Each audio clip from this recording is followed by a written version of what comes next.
नमस्कार दोस्तों। एड गुरुकुल के ऑनलाइन प्लेटफॉर्म पर आप सबका स्वागत है। ये हमारे सृजन प्रोग्राम का 18वां दिन है और उस कड़ी में हमारी जो क्लाइमेटोलॉजी की श्रृंखला चल रही है उसका आज 9वां दिन है। ठीक है, तो अगले 2 से 3 दिन में हमारा क्लाइमेटोलॉजी भी समाप्त हो जाएगा। तो इस तरीके से हम सक्सेसफुली 2 यूनिट कंप्लीट करने वाले हैं अपने सृजन प्रोग्राम का। ठीक है, तो चलिए शुरू करते हैं अब। कि प्रश्न ये है 18वें दिन का कि कोपन द्वारा विश्व जलवायु के वर्गीकरण की आधारों की व्याख्या कीजिए तथा इनकी सीमाओं की आलोचनात्मक समीक्षा कीजिए। ठीक है, इस प्रश्न में देखिए थोड़ा सा ना ये अप्लाइड प्रश्न है और लेंदी प्रश्न है। जनरली प्रश्न क्या आप लोगों ने किया होगा कि कोपन की जलवायु वर्गीकरण क्या है, इसको एक्सप्लेन कीजिए। ये बहुत सिंपल सा टर्म हो जाएगा और ये मैं दूंगा आप लोगों को, लेकिन जो मॉडल एंड थ्योरीज वाला मैं आपको नोट्स दूंगा उसके अंदर मैं सारे मॉडल एंड थ्योरीज बनाकर आपको दे दूंगा भूगोल में।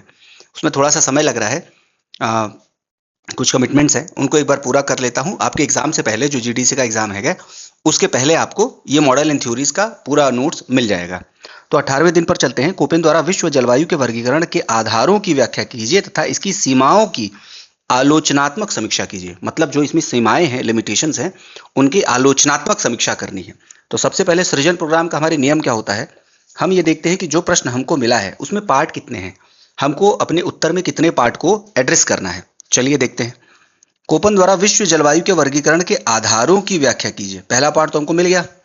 ठीक है, कि आधार हम बताएंगे कि कोपन के जलवायु वर्गीकरण के आधार कौन कौन से हैं तथा इसकी सीमाओं की आलोचनात्मक समीक्षा कीजिए। ठीक है, हमको सीमाओं के बारे में बात करनी है, वो भी आलोचनात्मक तरीके से। ठीक, तो टेक्निकली जो है इस पूरे प्रश्न में हमको 2 पार्ट को एड्रेस करने हैं। ठीक है, सपोज करिए हमें इसको 12 मार्क्स में क्वेश्चन आ रहा है। ठीक है, तो हमको इसको 2 पार्ट में, जनरली क्या होता है कि जो लंबे प्रश्न होते हैं, जो अप्लाइड इस तरीके के प्रश्न होते हैं, वो 12 मार्कर ही आते हैं। आपको 8 मार्कर में जो है ना वो छोटे प्रश्न आपको मिलेंगे, उसमें बहुत ज्यादा आपको अप्लाइड नहीं मिलेगा, प्रश्न सीधे मिलेंगे। उस तरीके के प्रश्न भी मैंने बहुत सारे प्रैक्टिस कराए हैं। चलिए अब हम शुरू करते हैं। कोपन जलवायु वर्गीकरण या Köppen climatic classification Vladimir Köppen द्वारा 1900 में प्रस्तावित तथा बाद में कोपेन और गाइगर ने द्वारा संशोधित सबसे अधिक स्वीकृत एम्पेरिकल जलवायु वर्गीकरण है। ये हमारा इंट्रोडक्शन हो गया एक लाइन का, जिसमें हमने कोपन की वर्गीकरण है क्या इसके बारे में थोड़ा सा हमने बैकग्राउंड दे दिया। ठीक है, और इसका मतलब देखिए आप यहाँ पर एम्पेरिकल लिखा हुआ है। एम्पेरिकल ये शब्द आपको निश्चित रूप से लिखना है। जैसे मैं बोलता हूँ ना कि अगर आप भूगोल का आंसर लिख रहे हो तो आपको ज्योग्राफिकल टच उसमें डालना है, अगर आप पॉलिटी का आंसर लिख रहे हो तो पॉलिटिकल टच आपको डालना है, इकोनॉमी का लिख रहे हो तो इकोनॉमिक टच डालना है। देखिए फर्क यही होता है कि यूपी पीसीएस के सामान्य अध्ययन के उत्तर लिखने में और जीडीसी जीआईसी असिस्टेंट प्रोफेसर के उत्तर लिखने में कि आपको थोड़ा स्पेशलिस्ट टच अपने उत्तर में देना पड़ेगा। आपको एक समान उत्तर लिख के नहीं आना है। नंबर आपको तभी मिलेगा जब आप जिस सब्जेक्ट से लिख रहे हैं, अगर हिंदी से लिख रहे हैं तो हिंदी विषय की वो समझ, हिंदी विषय की वो प्रासंगिकता उस उत्तर में है कि नहीं। इंग्लिश लिख रहे हैं तो कंट्रोल है कि नहीं। भूगोल लिख रहे हैं, भौगोलिक शब्दावलियां हैं कि नहीं। पॉलिटिकल साइंस लिख रहे हैं तो पॉलिटिकल थिंकर्स, पॉलिटिकल थ्योरीज और पॉलिटिकल टर्मिनोलॉजीज आपके उत्तर में है कि नहीं। तो ये आपको नंबर दिलाएंगे। ठीक है, इंपेरिकल जलवायु वर्गीकरण आपको निश्चित रूप से लिखना है। इंपेरिकल का मतलब क्या होता है, ऐसे थ्योरीज, ऐसे अप्रोचेस जो हमने अपने अनुभव के आधार पर सीखे हों, जो हमने अपने अनुभव पर देखे हों। यह तापमान यानी टेम्परेचर, वर्षा, प्रेसिपिटेशन तथा प्राकृतिक वनस्पति के बीच निकट संबंध पर आधारित है। इसमें हमने 3 एलिमेंट कौन कौन से बताए हैं। पहला टेम्परेचर हो गया, दूसरा प्राकृतिक वनस्पति यानी नेचुरल वेजिटेशन हो गया, और तीसरा हो गया टेम्परेचर। इनके बीच निकट संबंध पर आधारित है। मतलब जो क्लाइमेटिक क्लासिफिकेशन कोपेन ने किया है इसके अंतर्गत मुख्यतः इन्होंने ये 3 आधार लिए हैं और इनके बीच में निकट संबंध स्थापित करके फिर इनको आधार बनाए हैं, जिससे जलवायु विज्ञान, क्लाइमेटोलॉजी, परिस्थितिकी, इकोलॉजी तथा जैव भूगोल यानी बायो ज्योग्राफी में अत्यंत उपयोगी है। इसका मतलब ये जो क्लाइमेटिक क्लासिफिकेशन ऑफ कोपेन है वो न सिर्फ भूगोल के लिए अत्यंत उपयोगी है बल्कि क्लाइमेटोलॉजी, इकोलॉजी तथा बायो ज्योग्राफी में भी अत्यंत उपयोगी है। तो ये पूरा इंट्रोडक्शन हमने हल्का सा बैकग्राउंड दे दिया है कि क्लाइमेटिक क्लासिफिकेशन है क्या। और दूसरा जो आधारों की बात की गई है, हमने आधार भी यहाँ पर एक लाइन में इंट्रोड्यूस कर दिया है। तो हमने इस तरीके से अपना कंट्रोल और कंप्लीट इंट्रोडक्शन दे दी। देखो इंट्रोडक्शन आपका ऐसा ही हो कि आप पूरे उत्तर को समाहित कर दो इस इंट्रोडक्शन में। और इंट्रोडक्शन बहुत बड़ा नहीं होना चाहिए, बहुत ही कॉम्पैक्ट होना चाहिए, संकुचित इंट्रोडक्शन होना चाहिए। उसमें था, क्योंकि, इसलिए, ये सब नहीं होना चाहिए। जो पूछा है उसको, जैसे आपका कॉन्स्टिट्यूशन का प्रियम्बल होता है ना कि पूरे कॉन्स्टिट्यूशन का सार प्रियम्बल में आ गया, जैसे आप किसी बुक खोलोगे, कोई भी चैप्टर पढ़ोगे, उसके पहले प्रीफेस होता है ना, तो वही प्रीफेस आपको इंट्रोडक्शन के तौर पर बनाना है। और ये बहुत ही कॉम्पैक्ट होना चाहिए, बहुत गठीला होना चाहिए, कोई इसमें लूज वर्ड्स नहीं होने चाहिए। ठीक है, तो आपने प्रश्न के सारे डिमांड आपके इंट्रोडक्शन में आपने यहाँ पर इंट्रोड्यूस कर दिए हैं। अब हम चलते हैं अपने पहले पार्ट पर। पहला पार्ट हमारा क्या था? आधारों की व्याख्या कीजिए। देखिए, आधार हमने यहाँ पर हल्का सा बता दिया है, अब इसको हम एक्सप्लेन करेंगे। कोपेन के जलवायु वर्गीकरण के आधार, यानी बेसिस ऑफ कोपेन्स क्लासिफिकेशन, क्या क्या आधार थे? पहला आधार हम लिखेंगे 1, तापमान यानी टेम्परेचर। ठीक है, तो क्या किया कोपेन ने? कोपेन ने माध्य मासिक यानी मीन मंथली तथा वार्षिक एनुअल तापमान को मुख्य मापदंड के रूप में इस्तेमाल किया। कोपेन ने तापमान तो इस्तेमाल किया, लेकिन कौन सा तापमान? मीन मंथली और एनुअल तापमान। देखो, ये फिर से एक बार ज्योग्राफिकल टर्मिनोलॉजी है आपकी। अगर आप सामान्य उत्तर लिखते तो केवल तापमान का को आधार बनाते हुए अपना जलवायु वर्गीकरण प्रस्तुत किया, लेकिन अगर आप भूगोल का उत्तर लिख रहे हैं, अगर आप पॉलिटिकल साइंस का उत्तर लिख रहे हैं, तो वहां पर वो टच होना चाहिए, क्योंकि आपकी कॉपी जो है वो असिस्टेंट प्रोफेसर और सीनियर प्रोफेसर चेक करते हैं, तो उनको वही चीज चाहिए आपकी कॉपी में। तो क्या क्या आधार? तापमान में कौन सा? मीन मंथली यानी माध्य मासिक और वार्षिक तापमान का इस्तेमाल किया उन्होंने। सिंपल तापमान लिखने से काम नहीं चलेगा। मीन मंथली तापमान क्या होता है कि सपोज करो मंथ, क्या होता है कि मंथ के, किसी भी मंथ के जो डेली टेम्परेचर होता है, ठीक है, मंथ का डेली टेम्परेचर है, उसका एवरेज, मतलब डेली टेम्परेचर का एवरेज। सपोज करो सुबह तापमान था 20 डिग्री सेल्सियस, 1 तारीख को, 1 अगस्त को सुबह 7 बजे था 20 डिग्री सेल्सियस, 11 बजे वो हो गया 24 डिग्री सेल्सियस, 2 बजे हो गया आपका 27 डिग्री सेल्सियस, 5 बजे हो गया आपका फिर 24 डिग्री सेल्सियस, और फिर रात में 10 बजे हो गया 22 डिग्री सेल्सियस। तो एवरेज सपोज करो, इनका एवरेज हम निकालेंगे तो 1 तारीख को एवरेज तापमान कितना हो गया? 23 डिग्री सेल्सियस। इसी तरीके से 2 तारीख, 3 तारीख, 4 तारीख, 5 तारीख, 6 तारीख, फिर इधर इधर करके 30 तारीख तक हम डेली एवरेज टेम्परेचर निकालेंगे और फिर उनका एवरेज निकालेंगे। फिर हम 1 को जोड़ेंगे, फिर 2 को जोड़ेंगे, फिर 3 को जोड़ेंगे, फिर करके जो एवरेज निकलेगा डिवाइडेड बाई 30, वो हमारा क्या होगा? वही हमारा मीन मंथली टेम्परेचर होगा। ठीक है, वार्षिक तापमान इसी तरीके से हम 12 महीनों का निकालेंगे। ये हमारा कितना निकल गया? सपोज करो ये अगस्त का निकल गया। इसी तरीके से सितंबर, अक्टूबर, नवंबर, दिसंबर, जनवरी, फरवरी, मार्च, अप्रैल, मई, जून, जुलाई, अगस्त, इस तरीके से हम 12 महीनों का निकालकर फिर उसका एवरेज निकालेंगे डिवाइडेड बाय 12 करके, तो ये क्या निकलेगा? वार्षिक तापमान। तो केवल तापमान लिखने से काम नहीं चलेगा, कोपेन ने मध्य मासिक और वार्षिक तापमान को मुख्य मानदंड के रूप में इस्तेमाल किया था। अब हम तापमान के दूसरे पॉइंट पे आते हैं। तापीय यानी थर्मल विशेषताओं के आधार पर उष्ण कटिबंधीय, शीतोष्ण कटिबंधीय और महाद्वीपीय तथा ध्रुवीय जलवायु को अलग किया गया। कौन कौन से जलवायु तापमान के हिसाब से ताप के आधार पर अलग किए गए? उष्ण कटिबंधीय, ठीक है, इक्वेटोरियल, ट्रॉपिकल, शीतोष्ण, टेम्परेट, कॉन्टिनेंटल तथा पोलर टाइप के जलवायु को इन्होंने अलग किया था। फिर दूसरा प्रेसिपिटेशन, दूसरा आधार क्या है? प्रेसिपिटेशन है। प्रेसिपिटेशन में इन्होंने क्या कहा था? वार्षिक वर्षा तथा उसकी मौसमी वितरण जलवायु क्षेत्रों का निर्धारण करती है। कौन सी वर्षा? मंथली, डेली वर्षा नहीं, यहां पर उन्होंने वर्षा का इस्तेमाल किया, दैट इज वार्षिक वर्षा यानी एनुअल प्रेसिपिटेशन। यह आर्द्र तथा शुष्क ड्राई जलवायु को अलग करती है तथा ग्रीष्मकालीन वर्षा, शीतकालीन वर्षा तथा समान वर्षा व्यवस्थाओं की पहचान करती है। अब ये जो वर्षा की स्थिति है, ये क्लाइमेटिक क्लासिफिकेशन ऑफ कोपेन में क्या करती है? ये जो है, इसने आर्द्र और शुष्क जलवायु को अलग करने का काम किया। जहां पर पर्याप्त मात्रा में वर्षा थी उसको कोपेन ने ड्राई जलवायु बोला, ड्राई रीजन बोला, और जहां पर पर्याप्त मात्रा में वर्षा थी उसको ह्यूमिड रीजन बोला, और जहां पर नहीं थी उसको ड्राई रीजन बोला। तो इन दोनों क्षेत्रों को अलग करने का कार्य किया था इनके दूसरे आधार, दैट इज वर्षा ने। तीसरा आधार क्या है? प्राकृतिक वनस्पति यानी नेचुरल वेजिटेशन। ये इनका तीसरा और बहुत महत्वपूर्ण आधार था। और कोपेन ने प्राकृतिक वनस्पति को दीर्घकालीन जलवायु स्थितियों का संकेतक यानी कि लॉन्ग टर्म क्लाइमेटिक कंडीशन मतलब का संकेतक माना है। ठीक है, जो वनस्पति हैं वो किसके संकेतक हैं? लॉन्ग टर्म क्लाइमेटिक कंडीशन, मतलब लंबे समय तक की जलवायु स्थितियां कैसी होती हैं, उसी आधार पर किसी भी क्षेत्र के जलवायु, किसी भी क्षेत्र के वनस्पति का विकास होता है। ठीक है, ये मानना था कोपेन का कि सपोज करो किसी क्षेत्र में बहुत लंबे समय तक गर्मी पड़ रही है, सूखा पड़ रहा है, तो वहां पर ज़ेरोफाइट होते हैं। ठीक है, तो इस तरीके के वनस्पति जो है, जो वनस्पति होते हैं किसी भी क्षेत्र के, उसके लंबे समय के जलवायु स्थितियों का परिणाम होते हैं, संकेतक होते हैं, ऐसा मानना था कोपेन का। उदाहरण जैसे विश्वतीय वर्षावन एफ, सवाना तथा टुंड्रा विशिष्ट जलवायु प्रकारों से संबंधित है, और यहाँ पर जो इनकी वनस्पतियां होती है वो इनके जलवायु के आधार पर डेवलप होती हैं। चौथा क्या है? वर्णानुक्रमिक प्रतीकों अल्फाबेटिकल सिग्नल सिंबल्स का इन्होंने इस्तेमाल किया। ठीक है, ये भी इनके आधार थे और इनका इन्होंने भरपूर इस्तेमाल किया है। थोड़ी बहुत अगर आपको समझ लगानी पड़ेगी, अप्लाई करनी पड़ेगी कोपेन में, तो इन्हीं एक बार अगर आपने लेटर्स को समझ लिया तो कोपेन समझना बहुत आसान है। कोपेन बहुत मुश्किल लगता है लोगों को समझना, लेकिन असली एफर्ट आपको इन लेटर्स को याद करने में देना पड़ेगा। ठीक है, अगर हम अल्फाबेटिक सिंबल्स की बात करें, यह वर्गीकरण बड़े कैपिटल तथा छोटे अक्षरों के संयोजन द्वारा जलवायु विशेषताओं को दर्शाता है। मतलब उसमें कैपिटल लेटर्स भी होते हैं, स्मॉल लेटर्स भी होते हैं।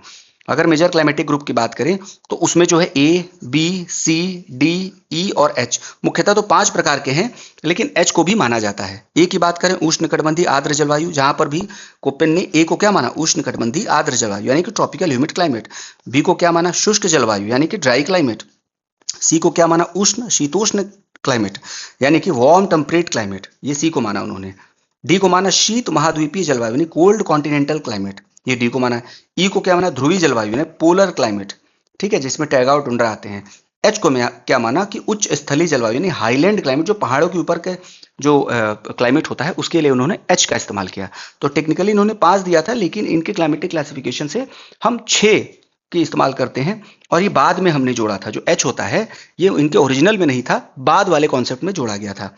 ठीक है, अब छोटे अक्षरों का इस्तेमाल, जैसे F, S, W, M, H, K, ये छोटे अक्षर हैं। जैसे F, S, W, M, H और के, इनके मतलब क्या होते हैं? जो एफ होते हैं इसमें क्या होता है, कोई शुष्क मास नहीं होता। मतलब ऐसा कोई भी दिन, ऐसा कोई भी मंथ नहीं होता जो ड्राई मंथ कोई भी नहीं होता इसमें, यानी साल भर वर्षा होती रहती है। जहां पर छोटा एफ रहेगा वहां पर हम ये इंडिकेट करेंगे कि ये ऐसा रीजन है जहां पर साल भर वर्षा होती है। एस का मतलब होता है शुष्क ग्रीष्म, मतलब यहां पर गर्मियों में वर्षा नहीं होती। एस की बात करें तो यहां पर शुष्क ग्रीष्म यानी कि गर्मियों में गर्मियां सूखी रहती हैं, यानी गर्मियों में वर्षा नहीं होती है। तो वर्षा कब होती है? ठंडियों में। डब्ल्यू का मतलब होता है शुष्क शीत, मतलब शुष्क शीत का मतलब होता है यहां पर ठंडियों में वर्षा नहीं होती है। किसका? डब्ल्यू का मतलब। तो कब वर्षा होती है? यहां पर गर्मियों में वर्षा होती है। ठीक है, भारत का अधिकांश हिस्सा डब्ल्यू है। ठीक है, एम की बात करें मानसूनी, जहां पर मानसूनी प्रकार की जलवायु होती है। एच का मतलब होता है गर्म और के का मतलब होता है शीत। ये अभी हम छोटे अक्षरों पर हैं। उसके अलावा इन्होंने ए, बी, सी, डी जैसे स्मॉल लेटर्स का भी इस्तेमाल किया। ठीक है, ए का मतलब होता है हॉट समर, ठीक है, गर्म यानी गर्म ग्रीष्म। बी का मतलब होता है वार्म ग्रीष्म। सी का मतलब होता है कूल यानी ठंडा ग्रीष्म मौसम। और डी का मतलब होता है बहुत ठंडा ग्रीष्म मौसम। ठीक है, तो इन्होंने टेक्निकली कौन कौन से वर्ड यूज किए? ए, बी, सी, डी और ई। एच को बाद में जोड़ा गया, फिर F, S, W, M, H, K और उसके अलावा ए, बी, सी, डी। तो कुल मिला इन्होंने 3 प्रकार के लेटर्स का इस्तेमाल किया है। अब हम आते हैं अपने प्रश्न के दूसरे पार्ट पर। कोपेन की जलवायु वर्गीकरण की सीमाएं यानी लिमिटेशंस की बात की गई है। यह प्रायोगिक एम्पिरिकल वर्गीकरण है, जैसा हमने पहले से पढ़ा था, क्योंकि यह जो है अनुभव पर आधारित वर्गीकरण है तथा यह जलवायु के कारणों, वायु समूह, दाब पेटी और प्रवाह वायु, वायुमंडलीय परिसंचरण आदि को स्पष्ट नहीं करता है। केवल और केवल ये अपने अनुभव के आधार पर बात करता है और इनकी बात नहीं करता है। अगर आप बात कर रहे हैं क्लाइमेटिक क्लासिफिकेशन की, किसी भी क्षेत्र में एक प्रकार के क्लाइमेट है तो वहां पर वहां के वायु समूह भी होते हैं, दाब पेटी भी होती है, प्रवाह वायु होती है, वायुमंडलीय परिसंचरण भी आदि भी होती हैं, जिनके बारे में कोपेन ने नहीं बताया है, क्योंकि ये उस समय इनके अनुभव में चीजें नहीं आई थी। और ये जो पूरी थ्योरी है एम्पिरिकल वर्गीकरण है, अनुभव पर आधारित है। दूसरा इनका लिमिटेशन यह है, तापमान एवं वर्षा को अत्यधिक महत्व दिया इन्होंने। ठीक है, मतलब मेन कंपोनेंट अपने क्लाइमेटिक क्लासिफिकेशन का कोपेन ने तापमान को और वर्षा को माना है, जबकि आर्द्रता, ह्यूमिडिटी, वाष्पीकरण, इवेपोरेशन, बादलपन, कंडेंसेशन, पवन तंत्र, विंड सिस्टम तथा सौर विकिरण आदि कारणों की उपेक्षा करता है। और ये बहुत इंपॉर्टेंट रीजंस हैं किसी भी क्लाइमेटिक क्षेत्र को बनाने के लिए, आपको पता है। लेकिन इन्होंने तापमान और वर्षा और कुछ हद तक वनस्पति को इंपॉर्टेंस दिया है। तीसरा क्या है? जलवायु एवं वनस्पति का निकट संबंध सार्वभौमिक रूप से मान्य नहीं है। ठीक है, क्योंकि वनस्पति को मृदा, भू आकृति तथा मानव क्रियाएं भी प्रभावित करती हैं। देखो इन्होंने क्या बोला कि जो किसी भी क्षेत्र की, किसी भी रीजन की वनस्पति होती है, जो वेजिटेशन होता है, वो डिपेंड किस पे करता है? वो वहां के लॉन्ग टर्म क्लाइमेटिक कंडीशन यानी दीर्घकालीन जलवायु परिस्थितियों पर डिटरमाइन करता है, डिपेंड करता है। लेकिन उन्होंने ये नहीं इन्होंने मेंशन किया कि इसके अलावा वहां पर मृदा, भू आकृति यानी रिलीफ कैसी है और मानव क्रियाएं भी बहुत इंपॉर्टेंट रोल प्ले करती हैं किसी भी क्षेत्र के क्लाइमेटिक रीजन के डेवलपमेंट में। तो इन्होंने केवल 2 कंपोनेंट्स की बात की, इन कंपोनेंट को इन्होंने छोड़ दिया, ये इनका लिमिटेशन है। चौथा ये है कि ये पदीय पर्वत जलवायु को पर्याप्त रूप से स्पष्ट नहीं कर पाती, जहां ऊंचाई एवं ढाल की दिशा के साथ जलवायु में तीव्र परिवर्तन होता है। इन्होंने बाद में क्या किया कि एच प्रकार की जलवायु, पहले तो इन्होंने ई प्रकार की जलवायु बताई, वही उन्होंने पर्वतों को समाहित किया, लेकिन बाद में जो है एच प्रकार क्या है, लेकिन ये एच प्रकार जो है वो परिवर्तनशील होना चाहिए था, क्योंकि आपको पता है पहाड़ों के ऊपर अगर आप जाओगे तो तापमान, दाब और टेम्परेचर और प्रेशर हर चीज में परिवर्तन आता है। तो वहां पर जो जलवायुगत परिस्थितियां हैं वो बदलती रहती हैं। उस हिसाब से ये क्लाइमेटिक क्लासिफिकेशन भी पहाड़ों और पर्वतों पर का एच के अलावा बहुत कुछ होना चाहिए था, लेकिन उन्होंने एक सिंगुलर लेटर दे दिया है। जो पर्वत के क्लाइमेट होते हैं, हाईलैंड के क्लाइमेट, उनको एच दे दिया है। ठीक है, तो इनके यहाँ पर हमने लिमिटेशंस यानी सीमाओं की बात कर ली। पहला ये है कि इंपेरिकल है, इसकी वजह से इन सारी चीज़ों का वो ध्यान नहीं रखता है, जिसमें वायु समूह, दाब पट्टी, प्रवाह वायु, वायुमंडल पर संचरण, इनकी प्रमुखता नहीं देता इनको। दूसरा है तापमान एवं वर्षा को अत्यधिक महत्व देता है, जबकि आर्द्रता, वाष्पीकरण, बादल पल, पवन तत्व तथा और सौर विकिरण आदि कारकों की उपेक्षा करता है। तीसरा क्या है, जलवायु वनस्पति के निकट संबंध सार्वभौम रूप से मान्य नहीं, क्योंकि वनस्पति को और भी कारण इंपैक्ट करते हैं, जैसे मृदा, भू आकृति और मानव क्रियाएं। चौथा कि पर्वतीय क्लाइमेट के लिए, पर्वतीय जलवायु के लिए उन्होंने केवल एक वर्ड यूज किया, एच, जबकि आपको पता है कि जो पर्वतीय जलवायु होती है उसमें ऊपर से नीचे जाते हुए, नीचे से ऊपर आते हुए जो जलवायु दशाएं यानी क्लाइमेटिक कंडीशन लगातार बदलती रहती हैं। तो ये 4 लिमिटेशन मुख्य हैं, इनको आपको रट लेना है। मतलब ये निश्चित रूप से आएगा, कोपन सीधा बहुत कम पूछता है, आधार पूछेगा और लिमिटेशन पूछेगा, और वो मैंने आपको तैयार करके दे दिया है। ठीक है, तो आप इसको रट लीजिएगा, 2 से 3 बार ये वीडियो देखिएगा, बिल्कुल आपका रिवाइज हो जाएगा। आपको इसमें और कोई पॉइंट ऐड नहीं करना है। पांचवा ये है कि महासागरीय धाराओं, एंसो, जेट स्ट्रीम तथा क्षेत्रीय जलवायु विषमताओं के प्रभाव को यह शामिल नहीं करता है। मतलब आज हम बहुत सारी दशाएं देखते हैं जो कि क्लाइमेट को प्रभावित करती हैं, जिसमें महासागरीय धाराएं हैं जो कि लोकल क्लाइमेट को प्रभावित करती है। मतलब समझो ठंडी महासागर धारा है तो उसके किनारे डेजर्ट होने की पॉसिबिलिटी बहुत बढ़ जाती है। ENSO El Nino southern oscillation की बात करें तो मानसून को किस तरीके से प्रभावित करता है, उसके अलावा रीजनल टेम्परेचर को किस तरीके से प्रभावित करता है। जेट स्ट्रीम की बात करें तो ये भी तापमान को प्रभावित करता है। उसका एक एग्जाम्पल है पश्चिमी भारत में, उत्तर पश्चिमी भारत में जो वेस्टर्न डिस्टर्बेंस, पूर्व पश्चिमी विक्षोभ के कारण जो वर्षा कराती है और वहां के तापमान को बदल देती है, वो जेट स्ट्रीम का कार्य है। क्षेत्रीय जलवायु विषमताएं बहुत सारी होती हैं जो तापमान की वजह से, वर्षा की वजह से, रेनफॉल की वजह से, फॉरेस्ट की वजह से बदलती रहती हैं। तो इन सारे फैक्टर्स को इन्होंने अपने थ्योरी में नहीं शामिल किया। यह जलवायु स्थिरता को मानकर चलती है। देखो, इन्होंने एक ही प्रकार की जलवायु कंडीशन की बात की है, इन्होंने जलवायु अस्थिरता की मान नहीं की है। जैसे समझो कोई एरिया है, वहां पर गर्मी है, ठीक है, वार्म टाइप ऑफ क्लाइमेट है। अब क्या हुआ कि थोड़े समय पर यहाँ पर गर्मी अत्यधिक पड़ी, तो ये जो यहाँ की हवाएं हैं वो इवेपोरेट होकर ऊपर उठी, बादल का निर्माण हो, बारिश हो गई, काफी बारिश हुई। तो क्या होगा, यहाँ पर जो वार्म टेम्परेचर था वो थोड़ा सा कूल हो जाएगा ना, थोड़ा सा टेम्परेचर पर प्रभाव उसका पड़ेगा। तो इन्होंने क्या किया कि इन्होंने जलवायु की स्थिरता को मानकर चली, बदलती जलवायु इन्होंने, ये तो प्रोसेस यहाँ पर इंस्टेबिलिटी आई ना, अस्थिरता आई ना, तभी तो बारिश हुई। तो यहाँ पर थोड़ी देर के लिए अस्थिरता तो आई, जिसकी वजह से बारिश हुआ और मौसम में परिवर्तन हुआ, तो यहाँ पर थोड़ा सा क्लाइमेट चेंज हुआ। तो इन सब चीजों को इन्होंने अपने थ्योरी में समाहित नहीं किया था। सातवां क्या है, जलवायु सीमाएं इसमें कठोर रूप में दर्शाई गई हैं, जबकि वास्तविकता में क्रमिक संक्रमण के क्षेत्र होते हैं। देखो, जैसे इन्होंने एक की बात करें, आपको पता है ट्रॉपिकल इक्वेटोरियल क्लाइमेट होता है, बी होता है ड्राई होता है ट्रॉपिकल, सी होता है टेम्परेट होता है, डी की बात करें तो डी होता है आपका पोलर होता है। तो इनके बीच की जो सीमा है ना, ये क्या होते हैं कि ये रीजन होते हैं, ये कोई लाइन नहीं होता है कि ए के बाद तुरंत बी आ गया। ये ट्रांजिशन जोन होते हैं, ए है, फिर यहाँ पर थोड़ी सी ज़्यादा गर्मी रहेगी, गर्मी कम, फिर यहाँ पर हल्का सा ठंडा, फिर ये बी वाले जोन में आ गए। फिर उसी तरीके से बी और सी के बीच में थोड़ा सा एरिया मिलेगा जिसमें दोनों इसकी दशाएं भी मिलेंगी और इसकी दशाएं भी मिलेंगी। उसी तरीके से सी के बीच में जो है डी की भी दशाएं मिलेंगी और सी की दशाएं मिलेंगी। इन्होंने इसकी चर्चा नहीं की, इन्होंने अपने जलवायु वर्गीकरण में ए के बाद तुरंत बी बताया, बी के बाद तुरंत सी बताया और सी के बाद तुरंत डी बताया। तो इन्होंने क्या किया कि कठोर रूप में जलवायु सीमाओं को दिखाया है, जबकि ये वास्तविकता में क्रमिक संक्रमण क्षेत्र होते हैं। तो ये 7 आपने लिमिटेशंस लिखे, बहुत ज्यादा बार लिमिटेशन पूछा है, ये समझिए। ठीक है, आधार बहुत कम पूछे हैं, या तो वो पूछते हैं आपसे कि ये क्या है, तो वहां पर आपको पूरा डिटेल देना होगा कम शब्दों में, लेकिन जनरली वो क्या पूछते हैं, लिमिटेशंस और आधार दोनों मिला के पूछते हैं। तो लिमिटेशन बार बार पूछा जाता है, इसलिए लिमिटेशन को आप अच्छे से नोट कर लीजिए, अच्छे से पढ़ लीजिए।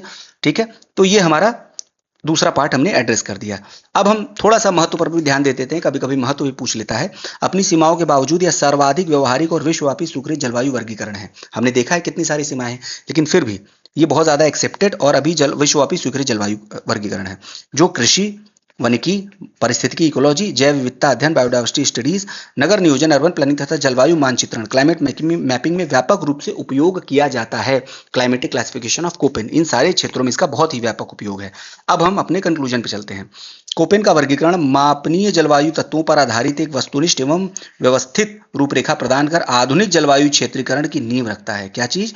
आधुनिक जलवायु क्षेत्रीकरण, मॉडर्न क्लाइमेटिक रीजनलाइजेशन, ये इंग्लिश टर्म हो गया और ये है आपका ज्योग्राफिक टर्म। किसकी नींव रखता है कोपेन का जलवायु वर्गीकरण? आधुनिक जलवायु क्षेत्रीकरण, मॉडर्न क्लाइमेटिक रीजनलाइजेशन की नींव रखता है। हालांकि वैश्विक ताप वृद्धि, मानव जनित जलवायु परिवर्तन, एंथ्रोपोजेनिक क्लाइमेटिक चेंज तथा उपग्रह आधारित जलवायु विश्लेषण, सैटेलाइट बेस्ड क्लाइमेटिक एनालिसिस के बढ़ते प्रभाव के साथ आधुनिक जलवायु डायनेमिक जलवायु मॉडल, जीआईएस तथा उपग्रह अवलोकन के साथ कोपेन प्रणाली को पूरक बनाकर पृथ्वी की बदलती जलवायु की अधिक समग्र प्रदान किया जा सकता है। मतलब आप इन सब चीजों को देखते हुए कि जैसे आपकी क्लाइमेट चेंज हो रही है, एंथ्रोपोजेनिक क्लाइमेट चेंज की वजह से, ग्लोबल वार्मिंग की वजह से, हम जो है आधुनिक जलवायु डायनेमिक जलवायु मॉडल बना सकते हैं। डायनेमिक जलवायु मॉडल बना सकते हैं कि किस तरीके से रियल टाइम में आपका क्लाइमेट किसी एरिया में चेंज हो रहा है। जीआईएस का इस्तेमाल कर सकते हैं, ठीक है, रियल टाइम पिक्चर देख सकते हैं और इसके साथ साथ क्लाइमेटिक क्लासिफिकेशन ऑफ कोपेन का इस्तेमाल करके हम बढ़ते क्लाइमेटिक चेंज के प्रभाव को, जो बढ़ती आपदाएं हैं उनके प्रभाव को, और अगर हम बात करें वनिकी में, अगर हम बात करें एग्रीकल्चर में, इनको समाहित कर सकते हैं और इसका इस्तेमाल कर सकते हैं। तो ये हमारा फॉरवर्ड लुकिंग कंक्लूजन भी खत्म हो गया। कंक्लूजन आपको बहुत सामान्य नहीं लिखना है, उसको फॉरवर्ड करंट से जोड़ना है और उसको एक आशावादी रूप में खत्म करने की कोशिश करनी है।